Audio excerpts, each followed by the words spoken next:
An Omaha woman has been arrested in connection to the sex trafficking ring that already involves a former city employee and 4 others.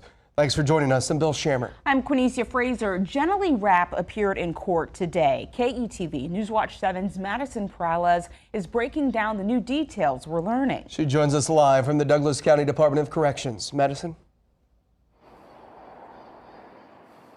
Bill, Quinicia, the hearing revealed that 40-year-old Jenny Rapp was a Santa Francis caseworker for 15 years, and the affidavit revealed that her alleged connection to the sex trafficking ring was revealed through her co-defendant's text messages.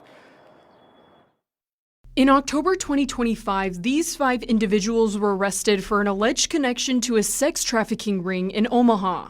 Now, nearly 8 months later, Jenny Rapp is charged in the case. Accused of allowing these defendants to use her home as a place of prostitution from December 2022 through August 2024, she's also accused of possessing child pornography. Every step that you take, you gather more evidence.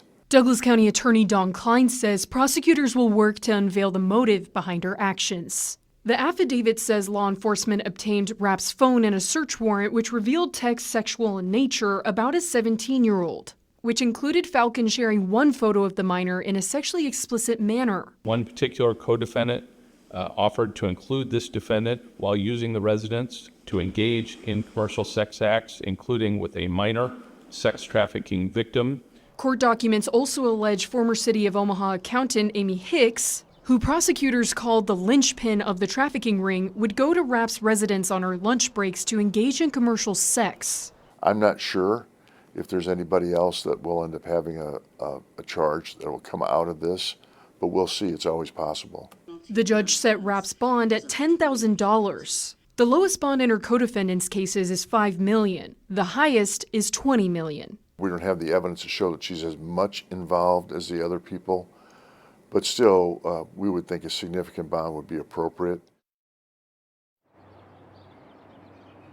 The judge approved Rapp to visit her family in Oglala, Nebraska, which coincides with her next court hearing, but her attorney says that she'll be present for that court date. Klein says if she fails to appear, there'll be a warrant for her arrest. Reporting live, Madison Perales, KETV, Newswatch 7.